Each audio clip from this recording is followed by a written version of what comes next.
Christmas gross income.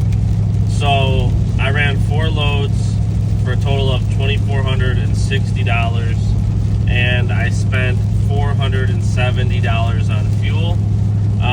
And I was kind of thinking about it.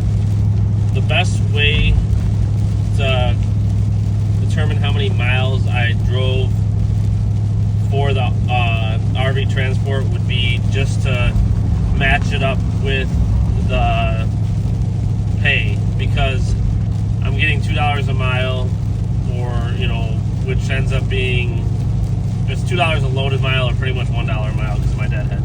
So $2,460 gross pay, $2,460 is the miles I drove. Obviously I drove more than that because of personal use, so some of my gas money and stuff I did drive around for Christmas and things like that, but I'm not gonna kind of nitpick the details there.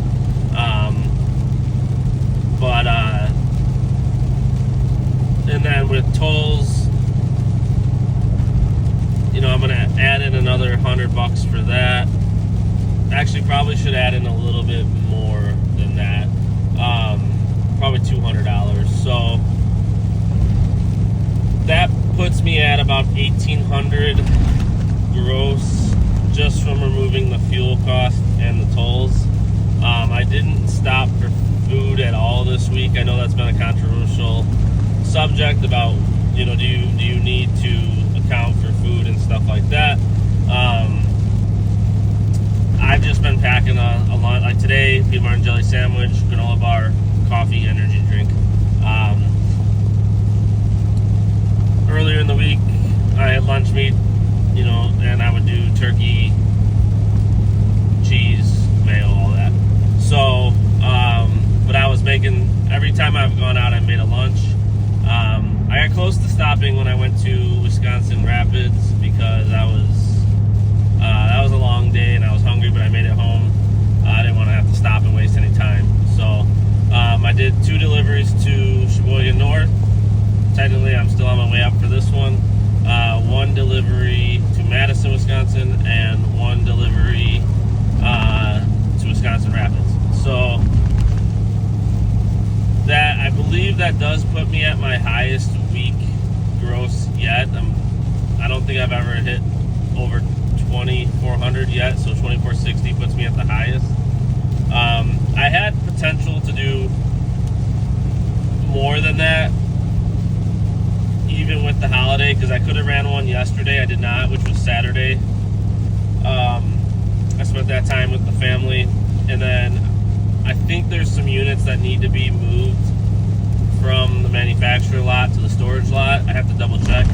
I could have done some of those today and made some extra money that way, but I'm gonna reach out and see if any units need to be moved tomorrow when I run up, but that'll go on next week's check, which is totally fine with me. I'm not trying to nitpick and hit every single dollar that I can.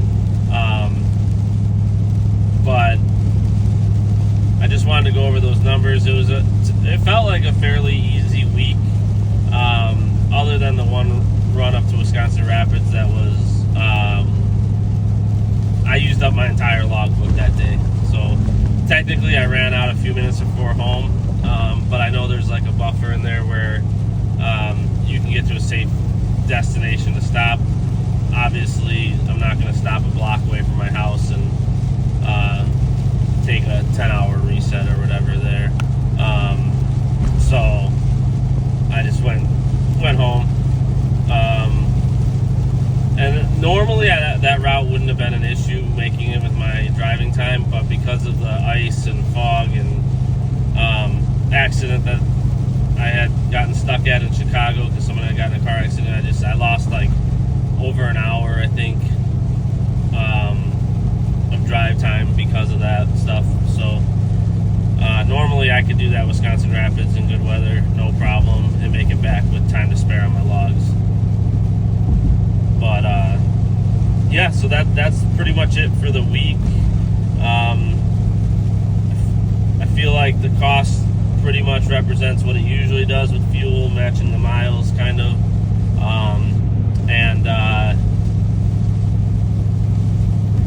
I'm pretty much just my next run is up to Slinger, Wisconsin, which I think is a shorter run, and I don't know what I'll have or be doing after that. This is my first year, obviously, in RV transport. I don't know how the new year affects new loads coming in. I can say there's almost nothing in the lot that I was at this week. I haven't been to our storage lot in probably a couple weeks now, so I'm not sure what it looks like over there. So I'm not sure if it's going to be slow until the manufacturers ramp back up, or if there's a bunch of stuff that still needs to be moved. I have a feeling, based off talking with my dispatcher last time I talked to him like a week or so ago, that he had a lot of loads that need to be moved. So I can't imagine. I think they're probably sitting in our storage lot, so I'll just I'm going to reach out to him probably tomorrow, so that I'm not bothering him on New Year's Eve or day, and just see if he could send me like 3 more loads for next week. But that's pretty much it for this video. I just wanted to cover the numbers. If you have any questions about the revenue or gross profits, net, or the miles driven, or pretty much any question, just put it in the comments. I'll make sure I respond. If there's something that you want to see in a video, put it out there. I'll make a video for you guys. And please like and subscribe to the channel. Thanks.